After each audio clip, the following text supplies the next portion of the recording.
Short Pants Free Radio. Gamers, get your ears on because we're blowing the speakers out.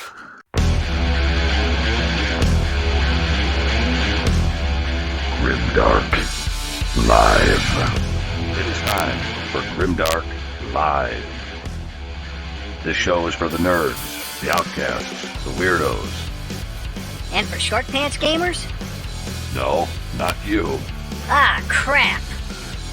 Get ready, all you Grimdark goons, for dice, dragons, demons, and a dwarf. Only right here on Grimdark Live.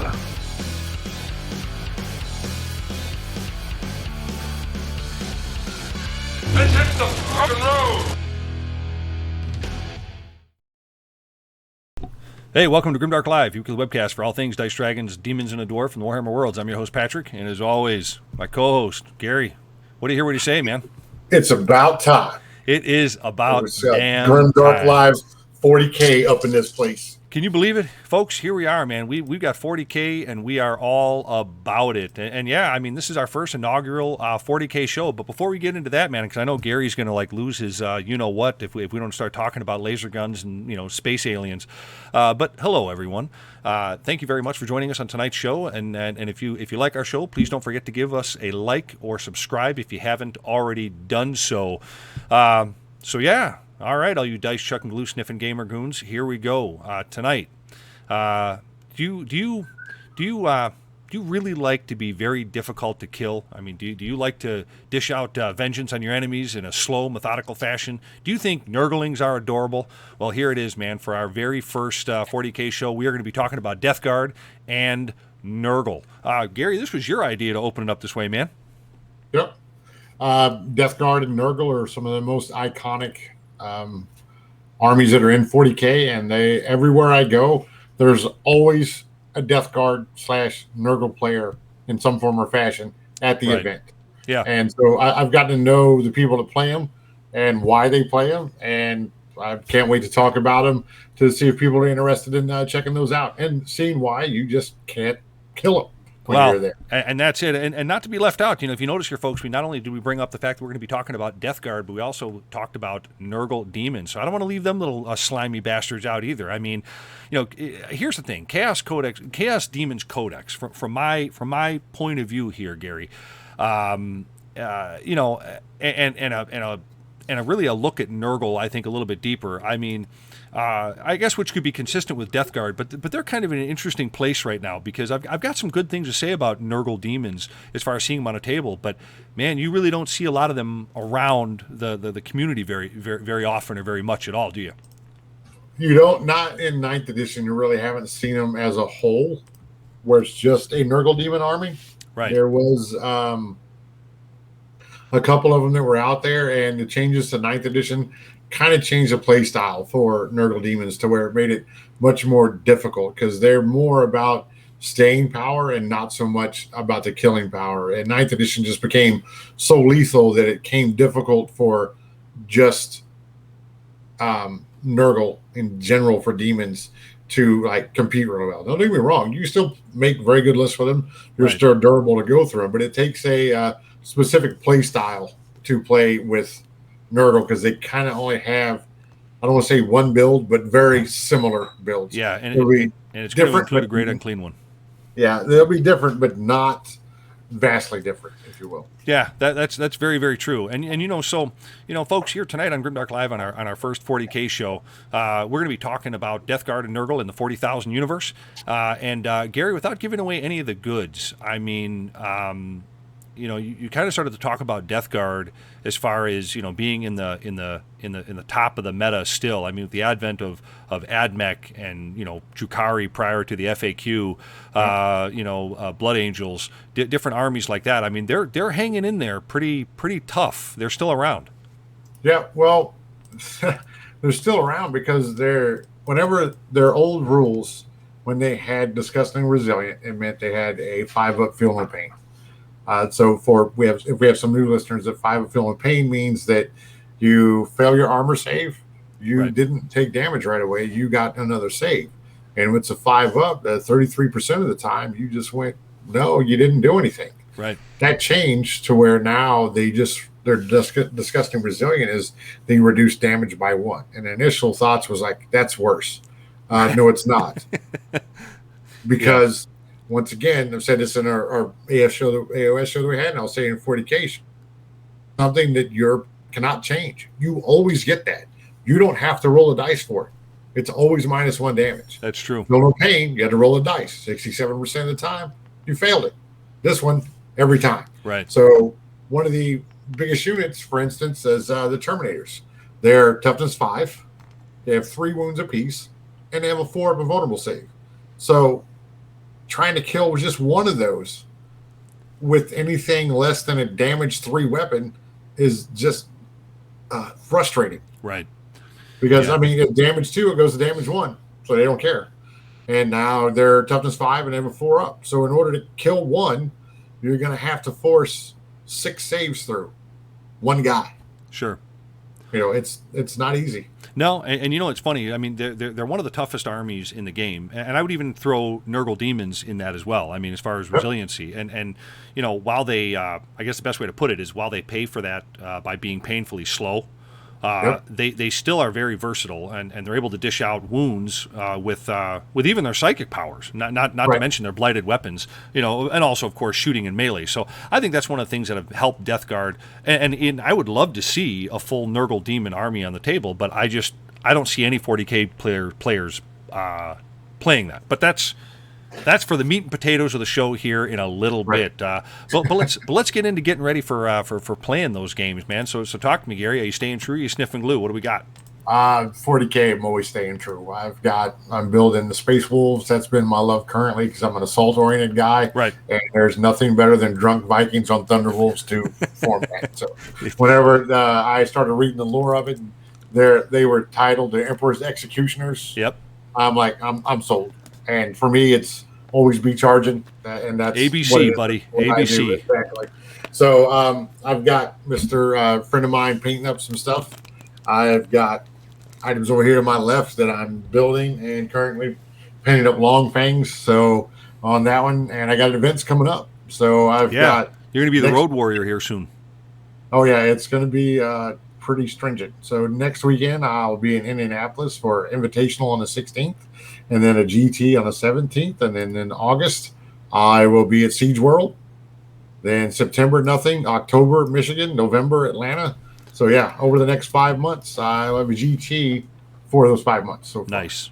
And I got to get those done in an army and ready to go. And I'm sure I'm going to be running into Death Guard. Another reason why I picked them, because they are Death Guard. And I'm saying more Death Guard than I am Nurgles because, to Pat's point earlier, Nurgle demons fall into that category because they all have that Nurgle keyword, but Death Guard seem to be more prevalent right now in the meta because they have a book to go with a new edition, and they are horrifying for me to play against because Death Guard's one of the few armies. It's like, charge me, I don't care. Right. Yeah. You know? Yeah. And, well, yeah. And I don't like that. Yeah. Well, it's considering you're the ABC guy, always be charging you. You don't like that. Myself. Go ahead, man. Finish it up. I said, I don't, because without going into it too much, even Nurgle demons charging them isn't the best thing either because plague bearers are still good. The screaming plague bearers setting out front. They still have the 5 at feel no pain. They still have a vulnerable save. They're still -1 to hit. Yeah. Oh yeah. You know, it's funny because you're going to find that that in either game, whether it's Age of Sigmar or whether it's here, I mean, plague bearers are pretty damn good no matter what. Right. Sure. The only difference is, and I think if you're a Death Guard player, you're probably Nurgle demon somewhere too, and vice versa. Right. But the reason why that you see Death Guard out there more is because they have kill as well, where Nurgle demons don't have it in the same impact that Death Guard currently does. That's true. They just don't. I mean, they can do board control, but if you have enough damage and you're somewhat defensible yourself, you'll probably win that attrition war throughout the game. Right. Which is what the issue is that I believe with Nurgle demons. Now, everybody out there listening, if you're like, you know what, you're wrong, Nurgle demons are great. Like, cool, go win with them. I'll talk about them the next show. If this goes out, you place top 4 in a GT with pure Nurgle demons, we will stop and there will be a 10-minute segment And I'll just talk about that and how amazing it is. And I got some stuff I want to throw in on Nurgle Demons here later in the show. My little 2 cents in a tin can, and of course my neophyte understanding of 40K. But I'll get to that here in a little bit. But as far as what I'm working on, man, I got my Armigers, man. I got my army of Armigers, man. I'm a night player because I need training wheels. I need to get going with this new edition here, and I'm excited. And I've really been invigorated. I'm building a pretty awesome all Armiger list. I got a couple of Moriaxes. Mostly I'm running Helverns, and I got a couple of them with Meltas, and I've got 3 Warglaves. So I'm pretty happy with my list and how it's being developed, and did a couple of test games with it. Played one full game with it, and of course I think it was more of a learning curve game. So I think my opponent was fairly nice to me. I'll put it that way. But getting them primed and painted and getting them ready, making them look all pretty, because I'm looking forward to getting them out on the table. I think having 13 models on the table is the way to go.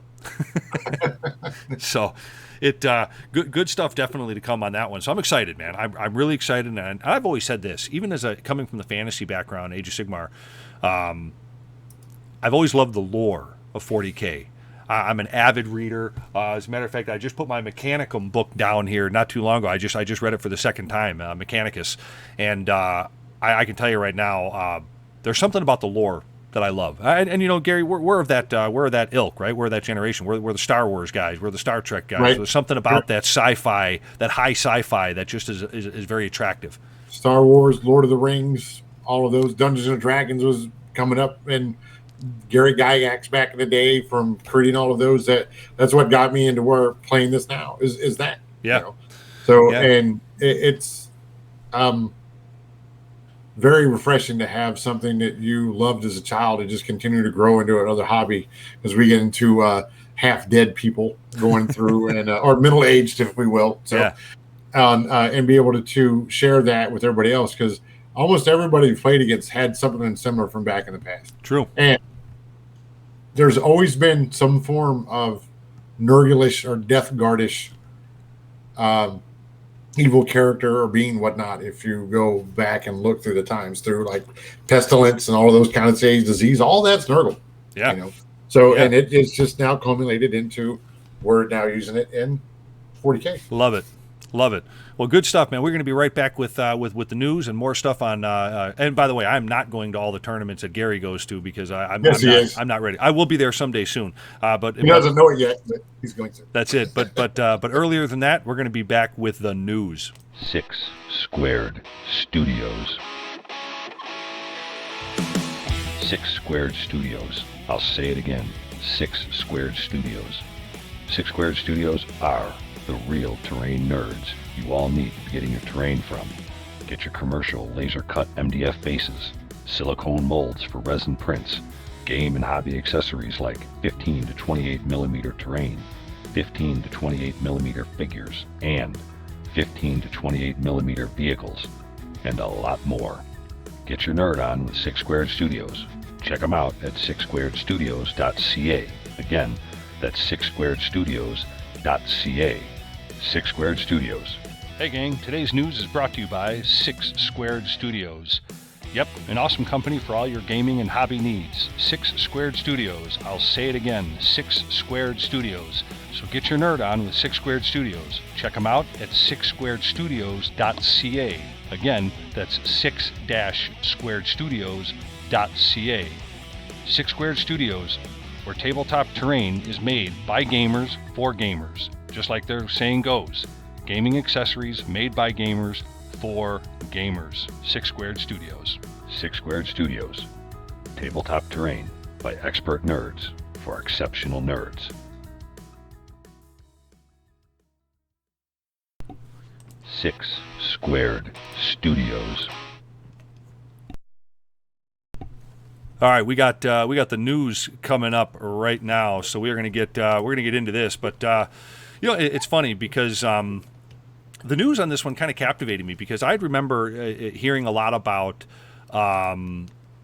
the campaigns, the Warzone campaigns that are happening on the narrative side of 40K. Have you heard about these, Gary? Yeah, the Crusade campaigns. Yeah. So I know that one thing that was brought up was it's the War of Charadon. I think it's Act 2. Yep. And this one's kind of interesting. I was reading about this one, and it looks like the Book of Fire is going to be bringing, and ironically enough, this has to do with one of our topics tonight, where the Death Guard are really kind of bearing down on the AdMech, Metallica, I think it is. Yep. And it's just really just this big catastrophic brawl for the Imperium's future, and that sounds like all the 40K lords. It's a big brawl to keep humans alive. They've summed up the whole thing. So I really like these. What's funny is I'm going to be admit my egotist here, but I love the concept of narrative type of play in games. Right. But I don't like to play them, but I like to hear about them. I like to talk about it. But I'm a match play kind of a person. So I am too, but with all the effort and the more that I read the lore and go through it, I kind of get drawn more into the crusade like portions of it, right, and the lore driven ones, because that is something that like me and my kids could play, and it's relatively short and still be interested in it. So, well, at least one, which would be Gavin, because Rand will be like, "What model? No, I'm good. I'll stay inside." So. Yeah, I got a son just like that myself. But I'm kind of captivated by this. I'll probably pick it up because, as I said, I like to read the lore in 40K. I got to say, a Black Library and everything they touch, as far as the authors, everything they put together for that is really freaking incredible. But another thing, speaking of narrative mission packs, this is this Crusade system that they have now. This is a new one that's coming out, and this one I think is actually very cool.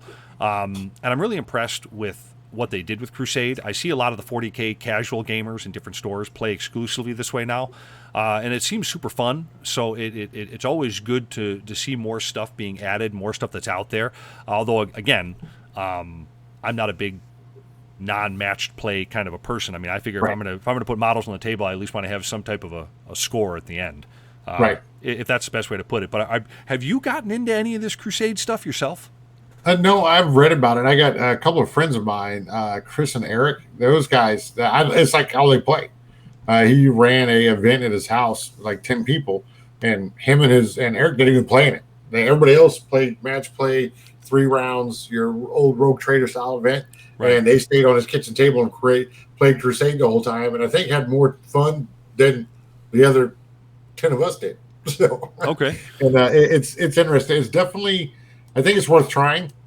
And from a lot of my friends that were involved with like the creation of Ninth, sure, they put a lot of work into it to make it to where it is something that's enjoyable for you to go in and play, and you don't have to stumble into it. You go into it and it kind of draws you and wants to keep you playing. So okay. I definitely want to give it a shot, and I think they did a great job on it. If you get somebody like me to want to play that, to where, like you said, there's no score at the end, that's a feat within itself.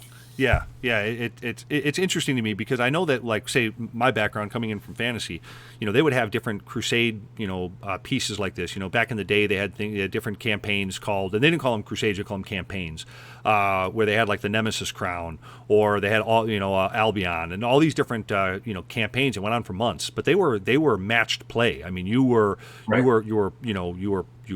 turning in your scores to the store. Of course, this is before Best Coast pairings and all that kind of stuff.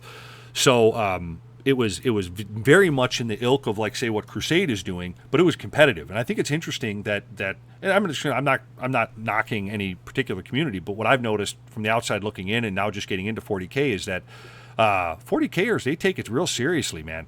I mean, and I respect that. So it's interesting to me to see such I'm going to say a healthy swath of the community in 40K really get into this more casual type of Crusade type of game. Is that a fair way to put it? It is, and I think you'll have the off-ofs, but I still think that match play in 40K is probably going to dominate mostly what we see.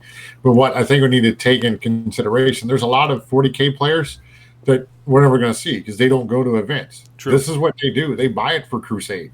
They buy it for the 1,000-point games. They buy it for the combat patrol type stuff to go through it, to where the skirmishes, they can get something in for an hour to start the rest of their day. Yeah. Not like me, where I look at the wife and go, it's 9:30. I'm going to Mike's house and I come back at 7 o'clock that night. Right. And I played 3 games, So it's definitely something to go and look to. And throughout this episode, if everybody listens and they're interested in Death Guard or Nurgle, that's a great place to start. Is the Crusade one with those. Because it's, I won't say it's cheap entry fee, because nothing in this hobby is really inexpensive. True. But it's less than what it normally would be. Right. And then you can grow from there and still get something out of it. And that's, you learn the rules. And that's where I was going to go with it. It seems to me to be a very good growth point. And I just thought it was very interesting that they have that. And I think it's even more interesting to see such a very competitive community, again, which I respect, really migrate towards something that I honestly, I guess maybe it's my narrow-mindedness, I didn't think I would ever see it as healthy as I have been in the 40K community. So I think it's awesome. I don't know that you'll see a lot of match players go there and do it that often. It might be a beer and pretzels thing, right? Where like you show up one day and we're going to do this a couple of times just to check it out. But you're right, most of the time, and I'm in this group, if I go somewhere, I'm bringing what I think is the best currently Space Wolf list that I can field, and I want to play it against really hard tournament tested players and lists. Got it. Because time is valuable when it goes to that. And if that's not your stick, by all means on that. And that's not to say that match players won't go play it, but I don't know anybody in my normal group that plays that on the side. Gotcha. Okay, that's fair enough. Well, good stuff, man. And let's wrap it up unless you got anything else for the news. And we're going to be right back with Death Guard and Nurgle. You ready? Yes, sir. Let's do it.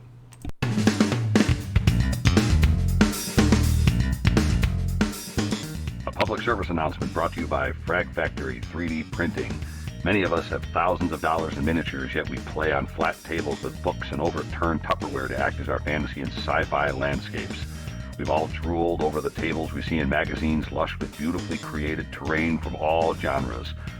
The crew at Frag Factory 3D Printing want to wipe that drool from your chin and put it firmly on your friends and fellow gamers when they see your setup. Alien landscapes, desert wastelands, futuristic cities, fantasy outposts, elven forests, demonic stronghold, and so much more. Find out what you've been missing by checking us out on Facebook at Frag Factory 3D Printing, or send us an email at fragfactory3dprinting@gmail.com. Bring your own files, or we will help you find what you've been searching for. Take your gaming to the next level with Frag Factory 3D Printing. We print life into your games. Tell them Grimdark Live sent you, and your first hour of printing is free. Hey gang, in all seriousness, get your terrain on the table and get it with Frag Factory 3D Printing. And remember, tell them Grimdark Live sent you and they'll give you 1 hour free. You can get them via email at fragfactory3dprinting@gmail.com or their Facebook page, Frag Factory 3D Printing. Frag Factory 3D Printing. Printing life into your games. Now, back to the show. Death Guard, Nurgle. Here we go, man. And so this one, I've actually been really excited to talk about this as a topic. I mean, and we're going to be starting with Death Guard, and I'm going to wind up Gary here with an opening statement as we get into this. So Gary, let's kind of rehash a little bit of how we opened up the show here tonight. And the strength of this army is really shown, I would say, to the greatest extent at being within, say, maybe 24 inches. The damage of the Death Guard really ramps up as you and your opponent close the distance, thanks to the mortal wounds and to the weapons that they have access to. And you kind of touched on this before when you were talking about being, an ABC kind of a player, always be charging. Right. That's the last thing you want to do against Death Guard, because they really start to excel at right about that 24-inch mark. And with extremely tough units, good melee power, good mortal wound output, and the ability to hold objectives, Death Guard are, even with some tough matchups with the likes of, as I said earlier, Admech and Drukhari and all the other ones, very able to win plenty of GTs and has been doing so far. So yep. I think that's a good way to open it up. Yeah, absolutely. But there's a couple of items that fall into for Death Guard that Nurgle, like I said, just don't have access to. Sure. So you're right. The 24-inch range is good from their infantry standpoints and some of their other shooting ones, but their usual suspects, or if you would be the most egregious suspects, are the Chaos Relic Contemptor Dreadnought. Oh yeah. And they're Plague Burst Crawlers. So you take... Oh yeah. Demon engines, right? Right. You take these twin Volkite Culverins is what they're called. Sure. So there's 2 of them. So that's 16 shots per Dreadnought at a 45-inch range. Oh. Right. Brutal. And so they're strength 6, AP 0, 2 damage. People are like, okay, so what? 0, I get my save. Yeah, you're right, you do. But if on a wound roll, unmodified wound roll of a 6, it inflicts 1 mortal wound in addition to any normal damage. So a lot of weapons in 40K, once they do a mortal wound, the attack sequence stops. What that means is you don't take a save. You just take the mortal wound and move on. Interesting. Okay. This one, you take the mortal wound and you still have to make a saving throw. So, and it's also 2 damage. Oh. So that's 16 shots. And in 40K, you have the ability to give rerolls like to hit and to wound, right. These kind of things. Yeah. So you could like skew up high and do a bunch of mortal wounds, but every failed save, whether it's on a 2+ or whatnot, is 2 damage. And against non-Death Guard, like current Primaris Marines, the big stick was Marines went up to 2 wounds. Well, you fail 1 save, that's a dead Marine. Sure. You know? Yeah. And people don't take... That's a great point. And people don't take 1 of these. They take 2 to 3 of these. Sure. So now you're going from 18 shots to 36 shots, you know, and just climbing up the ladder and just deleting units off the board, which is a problem against Death Guard because you need your units on the board to shoot the infantry that's impossible to kill. So if their target priority's right and gets rid of your counter to their Terminators or whatnot, typically you have the Blight Lord Terminators or the other set of Terminators, which are the Death Shrouds. Okay, right, yeah.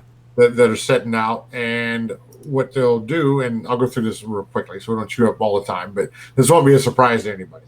So Death Shrouds can take 2 to 5, right? And they've got a weapon that's just insane. You don't charge these guys. You can't. And it's like, oh yeah, you can. No, you cannot. Because they have a character called the Foul Blight Spawn, right? So you put this guy in the middle of 5 Terminators, you just start to walk up the board. If you charge them, the Foul Blight Spawn has a aura that says you don't count as having charged. So you get no charge bonuses. Yeah. You don't go first. They're going to go before you. And the Foul Blight Spawn also, if you're within 3 inches of him, has another one that says he can make you fight after all other Nurgle units all other Death Guard units have fought. You're dead. Yeah. You won't survive that. Well, and for people that will be like, oh no, you can survive it because you're tough.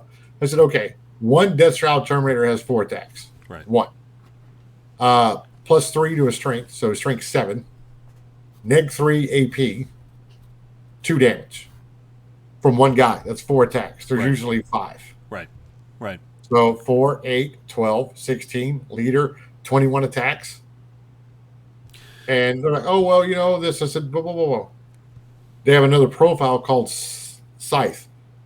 Turns 21 attacks into 42. Yeah. Yeah, you're not. And you know what's funny about that statement? If I can break in here a little bit, when somebody says, "Well, we can survive, we're tough," all that information as far as the weapons, the units that they have, that's one part of it. But I think what we're forgetting is the real practical sense of that term resilient. You hear that all the time. That's thrown around with Death Guard, with Nurgle, demons, and even on the fantasy side, you hear talked about with Maggotkin. Resilience. Yep. I mean, and I got to be honest with you. I don't care how tough you are. Death Guard are probably tougher, and most of the Army's exclusive units benefit from extra toughness. And we those guys, and then we got disgustingly resilient special rule. To throw that in there is kind of insult to injury. So making them harder to take down and giving the Army some real staying power. I mean, this is still an objective game, folks. I mean, that's still going to have to happen.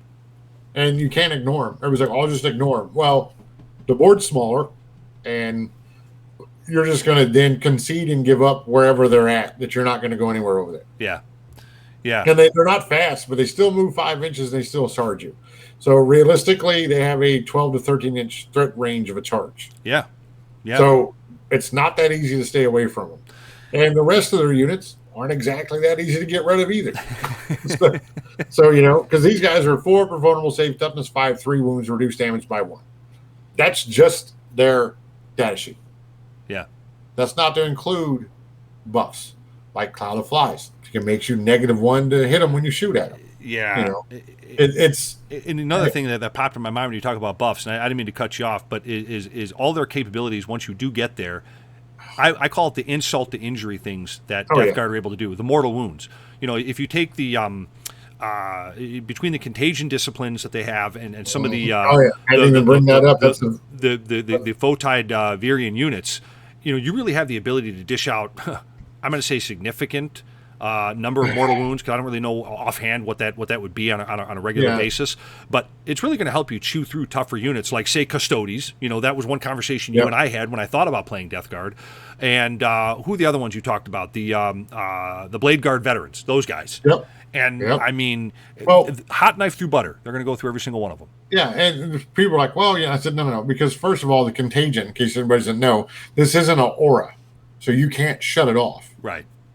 It's not. It doesn't fall in that category, because there's things in a game where you can turn off auras.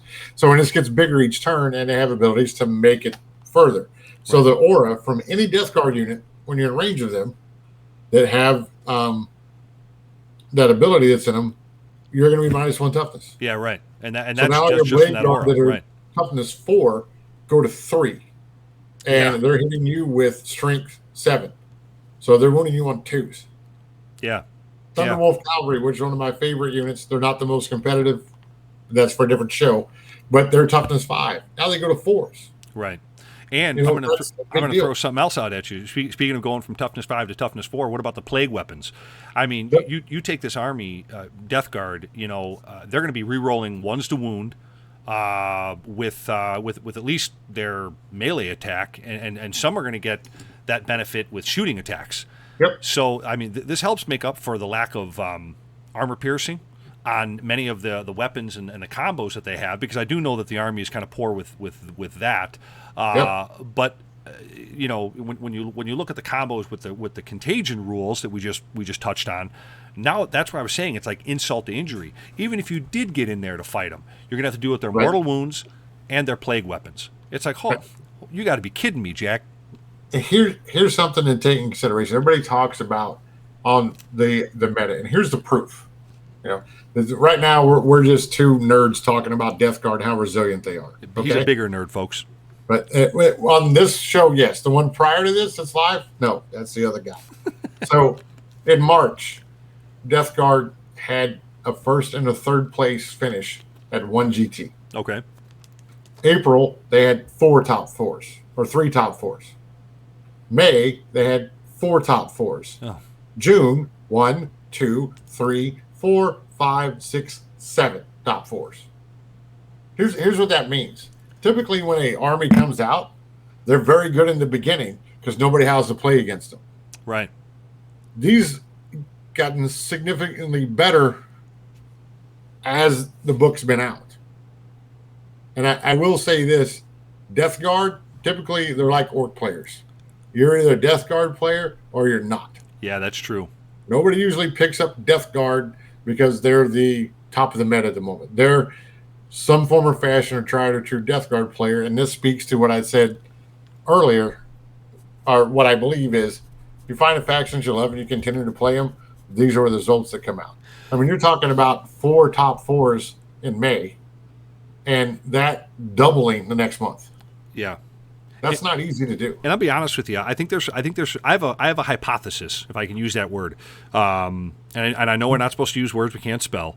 But I got to look that up. So here, give me a minute.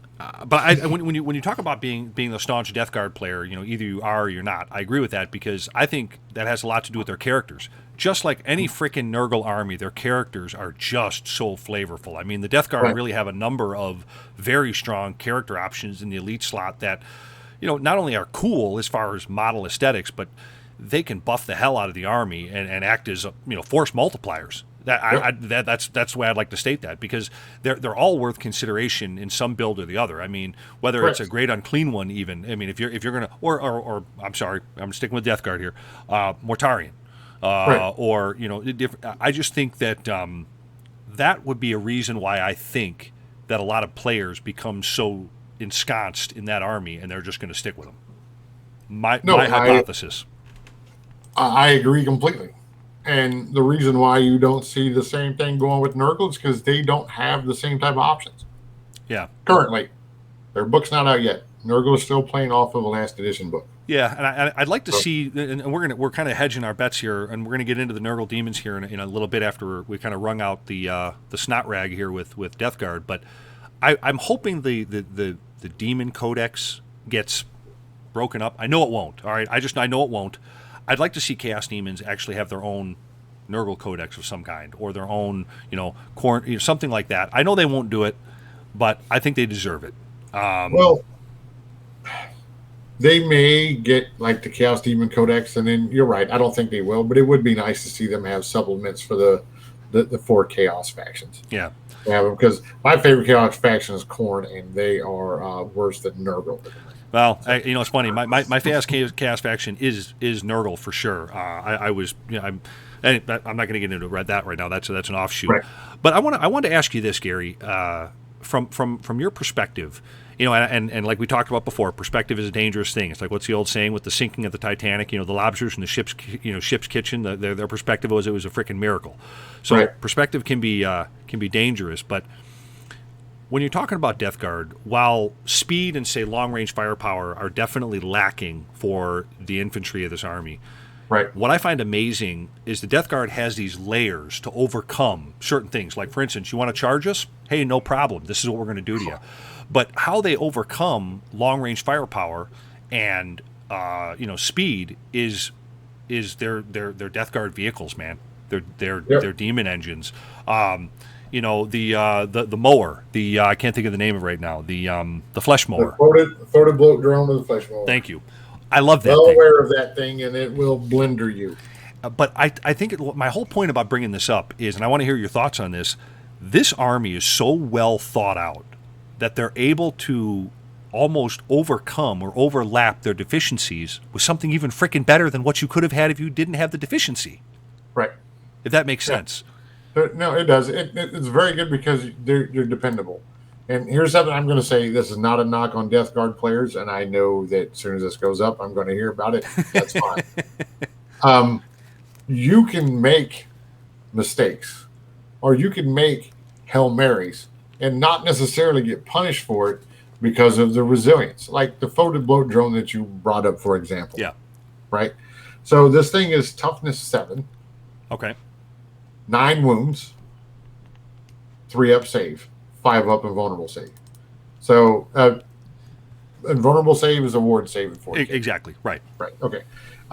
So if you think about what you have to kill this thing, it reduces your damage by 1. So your 2 damage weapons are 1. Right. Are just 1. And toughness 7 is no joke. You have to shoot it with 8 to wound it on 3s. For simple math, if you're shooting multi-meltas at this thing and you shoot 4, right? And let's just you hit with all 4. We'll just say you had a good day on the range. Sure. Right? Yeah. And then you wound with 3 out of those 4. Well, he's going to save one of those on his 5 up. And now you have to roll your damage. And if you roll boxcars, you would barely kill it by 2. Yeah. Oh, so, that's a really good point. Right. It's a lot for that to have to get rid of this thing. And it doesn't degrade. So a lot of vehicles, whenever they start to take wounds, they'll get weaker. Well, since this has the 9 wound one, it doesn't. It's the same every time. And a flesh mower, whenever it attacks you, you're getting hit 12 times with this thing. 12. It's ridiculous. And you have to kill it. Yeah. Because it moves 10 inches. Well, you have to deal with it. That's for sure. You have to deal with that damn thing. Otherwise, you're toast. Either that or you just go, okay, I'm going to let you kill that unit. Well, you go fight something else. I think you find that a lot from a tactic standpoint. They probably throw their trash troops at it, ball it up for a round or two, and then deal with everything else. But a good Death Guard player doesn't do that. He runs those suckers right alongside of the Terminators that you're trying to stay away from. Right. And then he launches those out and kills high-value assets, if you will, to go from the military term-wise. There you go. There you go. They're very... A good Death Guard player is very difficult to beat because they understand how resilient they are, and they're not afraid to use that. Yeah, and you know, it's funny when you got me thinking about list building, and one of the things I've noticed, and it's almost like, and I want to say this as comfortably as I can, it's almost like Games Workshop knew that they had a real monster on their hands, no pun intended, with an army and Death Guard when they wrote the codex and they put the rules together, and they kind of went, I bet you it was like 9th hour, they're ready to get the book out, and they went, holy crap, this army can't be that good. Right. And it's almost like they rewrote, because what I'm getting at here is I've read through the codex. Like I said, I came to you how many times, Gary, about talking about playing the army. Yep. And I still might. This show might tip me over the edge. And but out of all the conversations you had with me, have I ever deterred you away from playing Death Guard? Not at all. Not at all. No. Not at all. All the other armies, I've always given the negatives to. Death Guard, I'm like, if I give a heavy side, I don't want to play them. You're playing the right army. Yeah. Because they are hard to deal with. Well, one thing I noticed, like we talked about as far as layers and overcoming, is there I feel that the army, and stop me if you think I'm out of line by saying this, because I think the army itself in Death Guard has some build limitations, and here's in going through the book where I'm going to come up with this. Death Guard, in my opinion, have some areas that I don't want to say there's severe build limitations, because the proof is in the pudding. The army is doing great. But when you're putting together an army, one of the things I noticed is you can't have more than one Lord of the Death Guard in a detachment. Right. You can only have one unit of Poxwalkers or Cultists for each, I think, bubonic core unit that you can take, which means every Poxwalker squad requires a squad of Plague Marines or Terminators, or what's the other one? Possessed, right?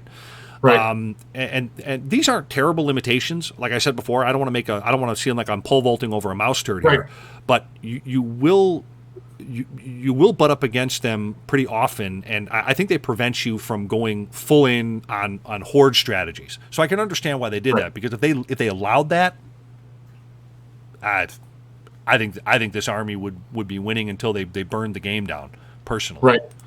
Well, to be fair on that was part of the, and I believe that was intentional. They went through and did that to avoid the, like you said, the mass board coverage with Poxwalkers and Cultists and stuff like that.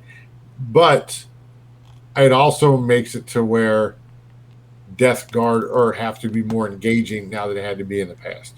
Because a lot of Death Guard players, and this Nurgle as well, to players that went through it, they basically played in the psychic phase and the movement phase. That was it. That's true. We did board control and go through it. Mm-hmm. And with the way 9th edition has switched to board control being probably more important than it's ever been before, that's why that no longer really exists, and they gave that limitations. Because I don't think GW is opposed to selling 300 Poxwalkers. No, not at all. But if they can force you to take your Poxwalkers and Death Shrouds, to go along with that, and you're not mad when you take Death Shrouds. I've never, ever heard a Death Guard player after the game go, man, these Death Shroud Terminators are terrible. I shouldn't have taken any of those. Yeah. Never. Right. Because that's the thing that goes, I wish you would come over here. Right. Right. And it's funny. Again, I go back to the two things that I think really bind this army together. And I want to kind of get to a point where we can start talking about Nurgle demons here, because I really want to give them the respect that I think they deserve.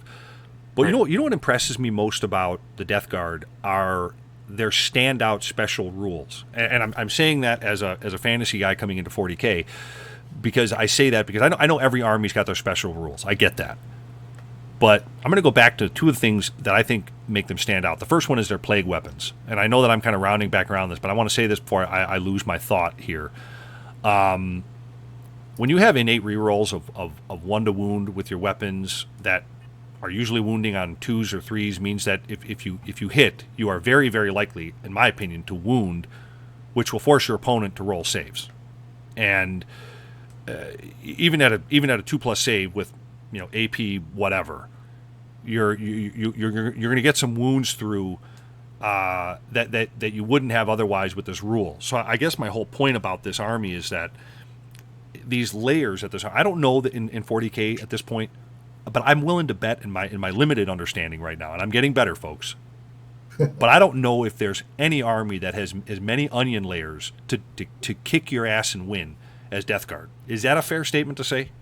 There's other armies that have a fair amount of layers that go along with it, but to back up your point, and I will, when you have built-in rerolls of any kind, it's fantastic. Right. Because typically you have to be around a character of some sort to benefit from a reroll, i.e. Marines. Reroll ones to hit comes from a captain, and you have to be within 6 inches. Reroll ones to wound comes from a lieutenant, and you have to be within 6 inches. Now, there are weapons like lightning claws that let you reroll wounds, but that's one. Plague weapons are like throughout the entire list, the entire army of them. They're shooting weapons, plague weapons, and they have stratagems and spells to make things that aren't plague weapons, so they can still reroll the one. Exactly. Plague weapon las cannons are terrifying, So, and go ahead. You can send them out on their own because they have that ability. They don't need to be babysitted by a captain or a lieutenant or whatever the case may be. And here's the advantage that gives you for the armory, the data sheets you have that don't have plague weapons. Now you can take your captain style Death Guard character and set it with those guys. Sure. And now they get reroll ones, and he's just going to hang out behind plague brush crawlers and go, okay. Yep. He doesn't care. And everything else goes out and functions on its own. That's what makes Death Guard a standout, is they can go out and function on their own. Yeah, and one of the things I like, and we'll kind of wrap up the Death Guard thing here, at least in my mind, because I think when you talk about Death Guard, you can't escape the disgustingly resilient piece, at least where I'm at. Because here's the thing, just like we talked about before when we brought up their plague weapons, and this is where I talk about the insult to injury with this army. Yep. You subtract 1 from the damage characteristics of, to a minimum of 1, and that are inflicting on the Death Guard unit. This replaces, and I know a lot of people bitched and complained when the new codex came out because it replaced the 5+ ward save, or not ward save, feel no pain. Thank you. That 8th edition had. But in a way, I'll be damned, this version of Disgustingly Resilient, I feel, and I kind of felt back then too, but I didn't understand enough to really voice it, I thought was better than the wards or the Feel No Pain. Right. And here's for that. And a lot of my friends are going to go, you're saying math everybody knows. Well, it doesn't matter. It needs to be said and talked about for the people that don't know and don't understand. So a Death Shroud Terminator has 3 wounds. Yeah. Right. We're using Death Shrouds a lot. Well, because go look through all the Death Guard list, there's Death Shrouds in every one of them for a reason. Yeah. So a Thunderhammer is -2 AP, 3 flat damage. And these guys have a 4 up and vulnerable save. Yep. So if they didn't have Disgusting Resilient, you need to force statistically 2 saves. So he's going to fail one of them, takes 3 damage, and he dies. Great. Well, no. Now he fails one of them, takes 3 damage, goes to 2, he doesn't die. So now you're forcing 3 Thunderhammers through to kill 1 guy. Yeah. And you may not, because if they spike on 4 up invuls, who knows? Yeah, you may not kill them at all. and that's that. I think the short version of what you just said is what makes Death Guard so tough, especially now that there are a lot more damage, 2 type weapons out there. Right. There are still some ways to get. What am I trying to say here? Ignore wound rolls on top of this new Disgustingly Resilient, such as through the Plague Surgeon's aura, like you were bringing up before, all the auras. I mean, the onion layers that are just on this army is, I think, is what's going to make it. I think this army is going to stay on top for a long, long time. I don't know that this army is going to see the bottom of the barrel anytime soon. Right, and I really don't. What Pat was referring to as the Plague Surgeon, is while they're friendly bubonic infantry units within 3 inches of the model, each time it loses a wound on a 6-up, it doesn't. So it gets a 6-up Feel No Pain, in addition to reducing the damage by 1. Mm-hmm. So if you slap a Plague Surgeon, the Foul Blight Spawn, inside of 5 Death Shroud Terminators. Yep. So the example I gave before, you get 1 hammer done, it does 2 damage. He happens to roll a 6, you did 1. Yeah. You know, Ouch. now the next hammer that gets through kills a guy, provided he fails the 4-up and doesn't happen to roll a 6. Yep. You know, it's an. I don't want to say that it's insane because it's needed for that army. That army has to have that, or it doesn't function and do well. Yep. And it does, and that's why it does. But let's jog back around here in a minute, and let's talk about some Nurgle demons. You ready? Absolutely. Awesome. Let's do it.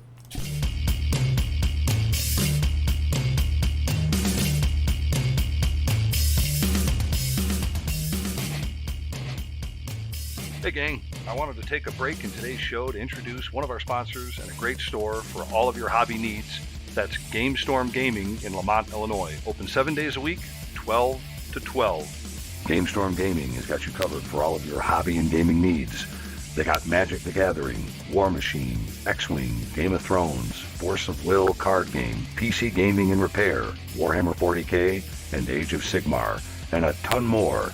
Grab paints, brushes, cases, dice, and a lot more at GameStorm Gaming in Lamont, Illinois.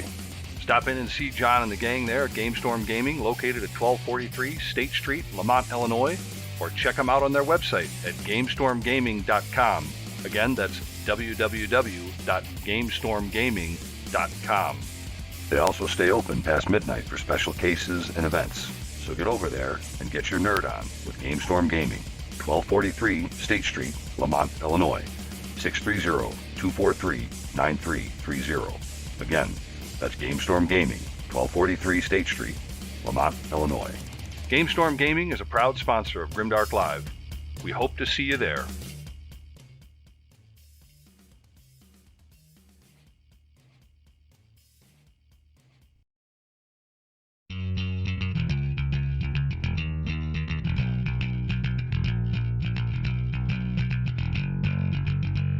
Hey, you Grimdark goons, thank you so much for joining us on the show.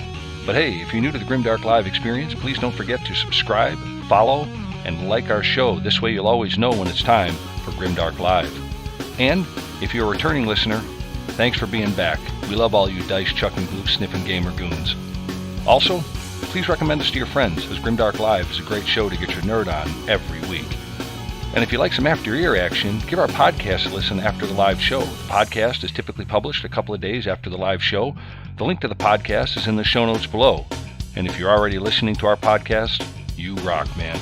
And if that ain't enough for you, check out our website at www.grimdarklive.com. Again, that's grimdarklive.com. All right, now let's get back to the show. You got to talk about Nurgle, especially coming off of Death Guard. And gang, we're going to continue our talk on Death Guard and Nurgle here. And at this point in the show, we're going to be winding over to the Nurgle demons specifically, and where they stand in 9th edition as it is right now. And of course, outside a new codex, of course. Now I get that. So Gary, let's kind of switch gears here a little bit and kind of talk about the boogers with eyeballs that are out there. And Gary, if you remember, I mentioned to you not long ago that I was also considering an army of Nurgle demons. I remember we were talking about I was going to try to pair them with some Chaos Knights, and you said I was crazy, I would still say that. Thank you very little. And here's the thing, Gary, in my mind, if I were to have, say, a high view of Nurgle, I would say, my thought on Nurgles is this. Nurgle demons have access to really some incredibly durable stat lines in every single slot. I mean, really besides their Baron heavy support slot. I get that. They really don't have much in heavy support.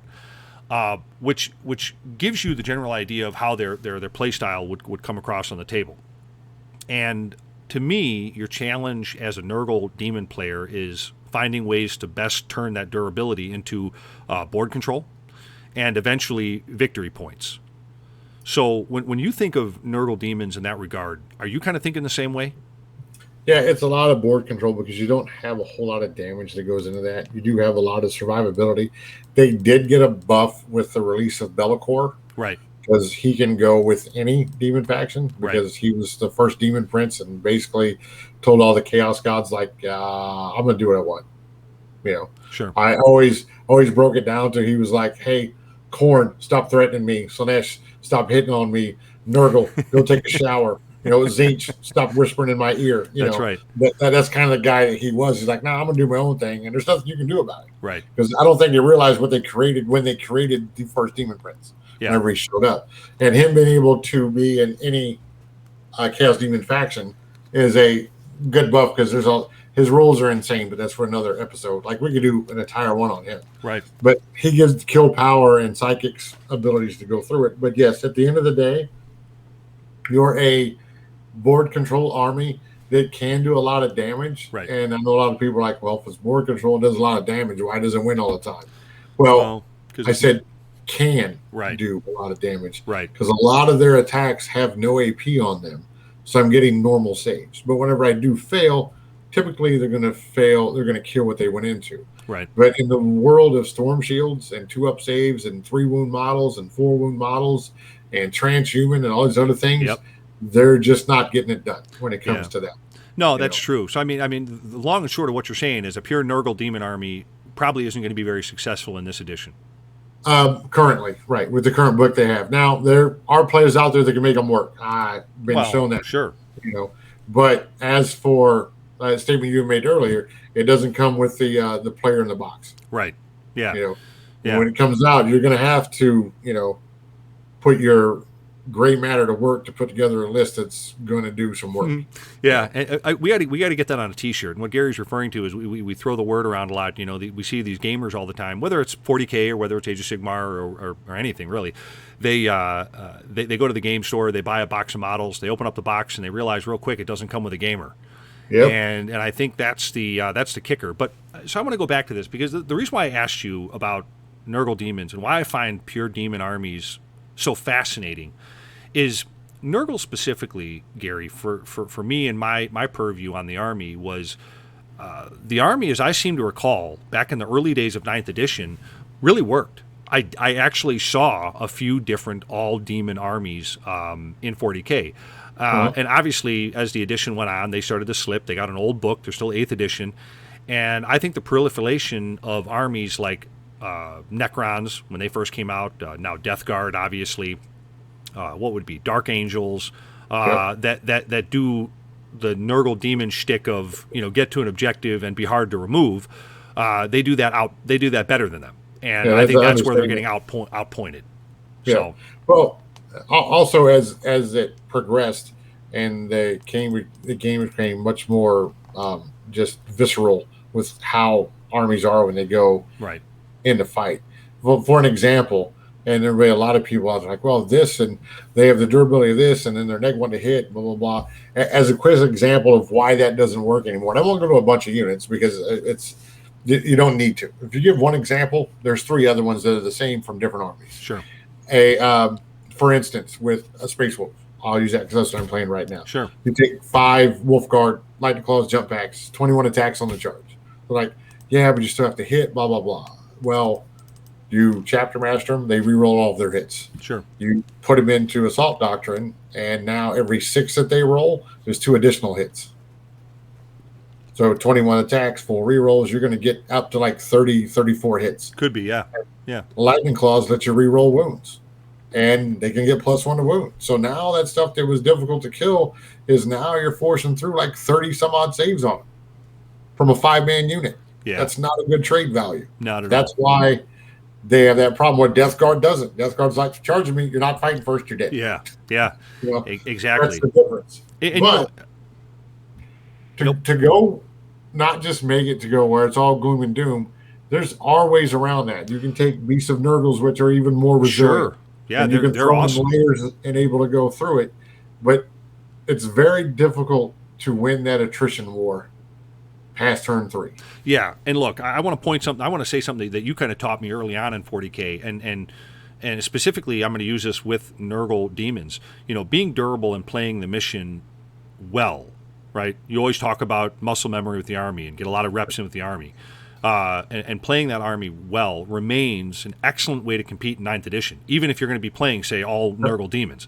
And there are still a few armies, as we said before, that do it that do it better than Nurgle demons. But right now, I would still say Nurgle demons probably still do it pretty freaking good. So They do. that I want to throw out there right now. So If your stick in your niche is board control and just frustrating your opponent from the potential of just not dying, that is a way to go, because once again, you can't control dice. well, sure, it's So a dice game. I go in and attack the 30 plague bearers, and I force through 35 wounds, and that guy all of a sudden sticks, 18 5-up saves, Sure. and then he sticks 12 5-up feel no pains. I didn't even kill that unit, Sure, and then I'm dead next turn. right. Yeah, it's like they don't hit hard, but it's still only 5 dudes. Yeah, yeah, and I want to kind of piggyback off of what you said there, because in my opinion, after really kind of reading through the Demon Codex, the Nurgle relic options are pretty poor. So I don't think it's necessarily the army That's itself. a good word for it. Yeah, I'm trying to be good. I saw you searching through your brain like, what's appropriate for me to say? I think I sprained a brain muscle. We'll go with poor. Yeah, and I think this is also a deficit, and also a testament to how old the book is. I think they don't really do much for what the army wants to do, and I think there isn't enough reason to take Nurgle demons as far as a Nurgle demon warlord, to get even the better options for the artifacts of decay. And I say this even including the current psychic awakening that what the hell is it called, the Engine War supplement. And my thought on it is, a couple of things that come to mind, right, when I talk about relics that are at least stretching to be good, is the Endless Gift. That was one that I thought was pretty good. Are you familiar with this one? Yep, vaguely. Yeah, this is a model with this relic regains 1 lost wound at the end of each phase, in which it lost wounds. So very 8th edition-esque, kind of a regainer. And this is pretty decent, but again, not anything earth-shattering. And I think it combines well with Revoltingly Resilient to make a model that can be an absolute chore to try and bring down, even worse. So I think you're rarely going to have a Great Unclean One or a Nurgle Demon as your warlord, but if you do, this is probably a better option as far as the Nurgle Demon relics for them. And again, I'm really searching to bring that up, because I think that's another thing that hurts this army is they're an outdated book and their relics are kind of poor. Right. I'm going to go back to that word again. They are. There was one that ran pretty good, but that also, now that I think about it, was a combination of Death Guard and Nurgle. You can combine the two and make a very formidable list. Was but that at the end of the day, people wind up going, I can just make it better if I go full Death Guard. Was that the Sick and Morty list I always heard about? No, Kevin Leonard, the guy took 4th place at our Armed Forces GT. Okay. He had a list that before the FAQ came out, he had 9 Mephitic Blight Haulers, a Great Unclean One, Demon Prince, some other things to go around it. And they had this bell that whenever you lost a Mephitic Blight Hauler on a 4+, you just got 1 back. Yeah. For free at full wounds. That's getting a Dreadnought back. Right. 50% of the time. Love it. It was really good. Then it got nerfed, and which it should have, because that was bananas, and then it went away. So when the Death Guard Codex came out, that went away. Yeah, so yeah. That all of that stuff we were talking about prior at the beginning of the 9th was based off of things like that. And then as the other books came out and started to change the rules and take them away, that's where things went downhill a little bit. Yeah. So I feel like we're kind of kicking the Nurgle Demon for any of those players that are out there watching this. We're kind of kicking them in the schmeckle here a little bit. So let's go back to what you're good at, and let's talk about tactics. Yeah. So if I were to put together a Nurgle Demons list to go to an event and do the best I can. Now, I think it's very important for players to have expectations whenever they go to do I'm sorry to laugh about that, but that's good. And, expectations are good. Well, the reason why I say that is, and I used to not. I used to just go there, and I would be disappointed if I was 3-2 or come back. And then a really good friend of mine that's probably one of the best 40K players in the state easily, which is Elliot. Oh, sure. He's like, well, you need to look at your expectations and the reality of what this list has done and all your playtest games and where you've went, and realize you're going to a GT that's in 5 rounds or more that'll involve some luck to win outside of just skill. So it's not easy. because you have really good players, really good lists, still don't win. So if you're going with something, we'll say subpar tier, it's going to be make the best possible list that you can, but do realize that there are going to be some games that you're outlisted just because of where the addition's at, and possibly outplayed if the player's better. If you're a good player and you go with a decent list, but you run into that good player that just outlists you, right? Unless you get some luck that goes into that, the reality of that is you're probably not going to win that game. Okay, and that's so reality to go through it. Now, to go no more poo-pooing on stuff, go back through that. The first thing that I would do if I went in to build a Nurgle list is go through the HQs and determine the things that bring synergies to my army. The first include I will ever have would be Epidemus. Okay. Well, because his doesn't matter on where it happens, and your whole army's Nurgle demons anyway. Right. So he has a thing called a tally. He's the tally man, which is awesome. And the models are awesome. So as we said before, anything that buffs your army is great, right? So when you kill 2 units with your Nurgle demons of your opponents, your whole army gets reroll hits of 1s for any friendly Nurgle demons. Everybody. For the rest of the game until he dies. So you keep him in the back protected, which you can, because the Nurgle demons, they still have the ability to just walk across the board and go, I'm not going to let you kill what I don't want you to kill. Sure. Right? And then when you kill 3 units, your demons move faster by 1. 4, their strengths increase by 1. 5, toughness goes up. Sure. 6, attacks go up. 7 or more, you can re-roll 1s for their feel no pains. So you have to kill stuff anyway. And now when you're picking off small units, because a lot of people, Marine players, take little BS units to go get secondaries like Engage.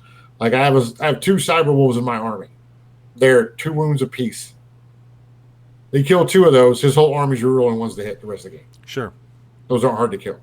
So I would start off with him and then take Demon Princes and probably potentially Great Unclean One just because he's such a target. And then I would flood the board with Plague Bearers. Yeah. As many as I could put in that's reasonable, and backed up probably by Plague Drones. Okay. Because now my kill will come slowly. It's Nurgle. Pretty much everything comes slowly. But it'll get better as you go through it. Okay. And if you're up on the primary, and you can take secondaries that are board control related as well. So now what I'm shooting for is going into turn 4. I'm up on secondaries, up on the primary, and I'm doing well on my secondaries. Now I force my opponent to have to push the issue 4 and 5 to catch up on primary. Sure. Which they might be able to do because surviving, But that's on me. It's positioning to move it and those kind of things. Okay. So since there's not a lot of kill that's built into that list, I would make something that gives me potential to be just a little bit more killing than I am, and survivability and board control. So, because your Demon Prince can go take care of business by jumping over and taking out a key character or clearing out a unit. You really don't care about your stuff dying. And I want to throw something out there, and I wrote down expectations here on my left-handed chicken scratch. And you got me thinking here a little bit about this army and just really armies in general, but I'm going to stick and use the Nurgle demons here as an example. I do need to make a correction. I would take Be'lakor instead of Great Unclean. Okay. All right. Well, he's the new hotness right now. So, yeah. He's ridiculous. But I think the one thing that I've learned, especially in 40K, is I think you need to be sure, and I'm talking just in general here, folks, but I think you need to be sure about where your damage is coming from. And I think that really holds true in an army like, say, Nurgle Demons. And I get it. While it's tempting to just think that you're going to win by flooding the board, armies without any type of counter punch become extremely vulnerable to armies like, say, Blood Angels? Is that a good way to put that? Yep. If they're free to rush you with impunity, you're done. And I think Great Unclean One, I think they can serve in this role pretty well. As a Great Unclean One, I think with certain melee weapons and certain buffs, can pretty reliably knock units like, say, 5, Vanguard veterans, into next Tuesday. Right. And I think that, to also piggyback on what you said earlier, I think large units of Beasts of Nurgle or Plague Drones can be another solution as, say, a large volume of, say, 2 damage attacks and some steady mortal wound output in the case of, say, the Beasts. Gives you a chance to deliver that counter punch if you're going to be playing something like, say, Nurgle Demons. It gives you that counter punch to units that operate, too confidently, that you got to fight against. I mean, and I would just say this: if I was going to play Nurgle Demons, and I have all the models to play Nurgle Demons right now in 40K, if I was going to do it, I would try to be careful not to. How do I want to put this? Lean too heavily into spamming the troops. Right. And I don't know if that's the right answer, but I think while that would give, say, a guy like me a chance for, maybe some pretty dominant board control position in some matchups, in many others, I think I'm just going to find myself getting overrun or my head kicked in, if I'm not removing the opposing units, especially their damage dealers, from the board. So that's kind of I tried to ball up what you said as far as expectations and kind of listen to you talk. I tried to kind of ball all that up and hope I did it justice. But no, that it makes sense to go through it, and those aren't bad builds to go through it. Is you're just up against it at the moment because you've got like Dark Angels. They just out survive you, and when you're out surviving Nurgle, that's not good for Nurgle. Sure. Right. And then you've got so many Marine Druids and Drukari and, God forbid, AdMech currently. Well, yeah. Because the book just came out, it's a new hotness. Nurgle goes second against them. I really don't care what is on the board. They're going to pick up a third of whatever they want. Yeah. And then, barring, and I would like to say this to put it out because I had skipped to that, terrain. Terrain is vastly important. You have to have that. That kind of helps balance out armies like that and gives Nurgle Demons, some play. Because if I have 20 Plague Bearers on an objective that you can't see, you have to come dig me out. That's true. But if your TOs are out there and you've got objectives that can be shot at from anywhere on the board, you're hampering the players like Nurgle Demons and to an extent other armies as well. Okay. Because it should be, and I've never really cared whenever somebody came up and goes, well, I don't have any way to get those guys out of that objective. Well, that's a you problem. That's not a me problem. That's true. Yeah. So it's not gun lines. If that was the case, we would just go, okay, let's do Planet Bowling Ball and see who goes first and just move on to the next round. Right. Yeah. It has to be tactics, be able to go through it. You're an ex-military person. Nobody ever ran down the street charging a machine gun nest. Nope. You jump from cover to cover and you leapfrog to go remove it. They didn't live too long if they did. Right. And the machine gun nest didn't drop their guns and go run to get a bunch of Marines out of a building. They stayed where they were at. They sure did. It's on you to go figure out how to prevent your opponent from doing their plan. It's not on the TO to benefit you with terrain. True. That's a different tangent to go through. But and we are going to talk about that because the terrain thing is kind of cool, but that's another show. Yes. If you're a Nurgle Demon player out there, keep doing what you're doing. You guys are fine. If you're new and you want to go play Nurgle Demons, play Nurgle Demons. At the end of the day, it's going to be fine.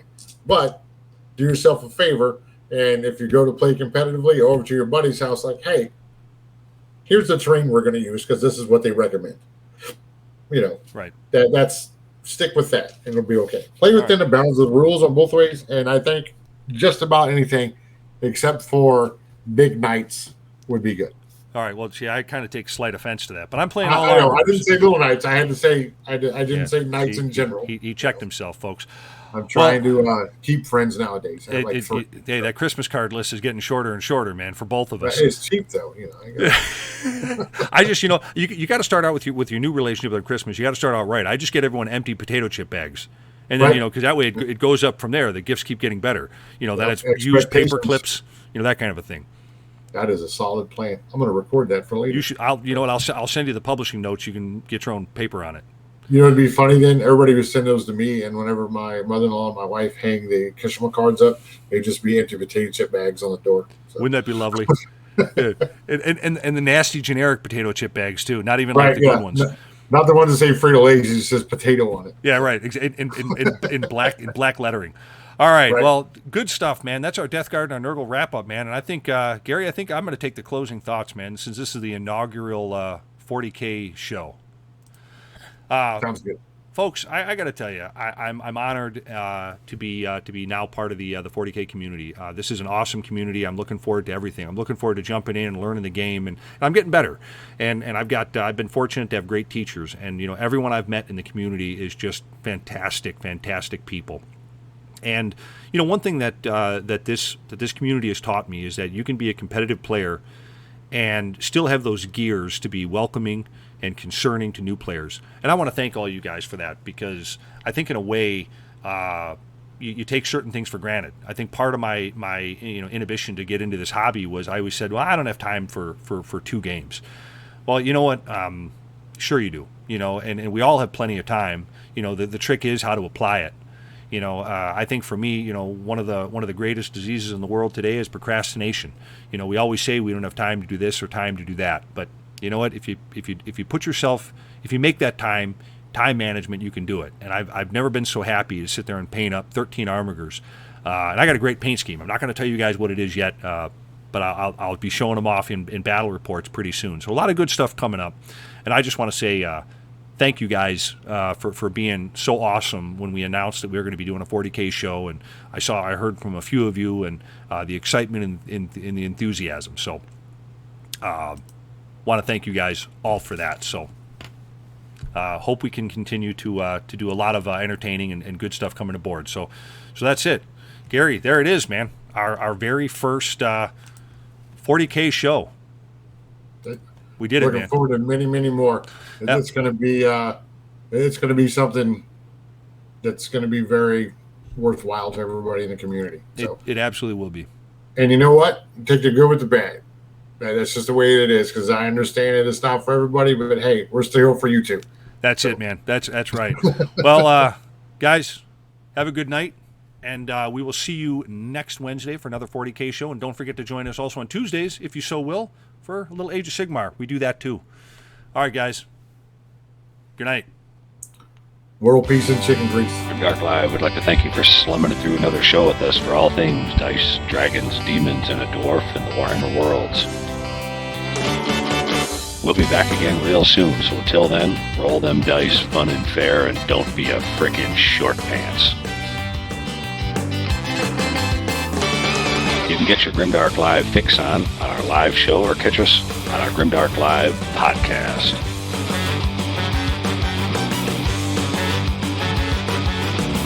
Never fear, gang. There'll be more great content from Grimdark Live coming to you each and every week.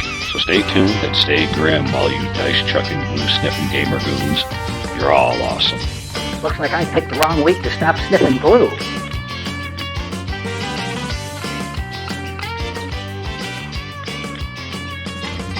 Remember to embrace the main message here on Grimdark Live, and that's a social contract we have between gamers and the commitment we have to each other in this community. We're only as good as our last game.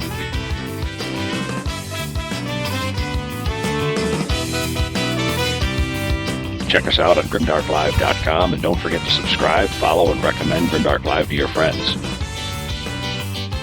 So long, Grimdark Goons. Until next time, may the dice gods bless you and your sweaty palms.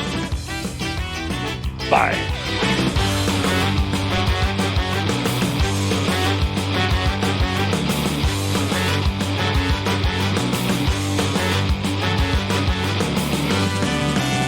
Hey, who you calling a short pants?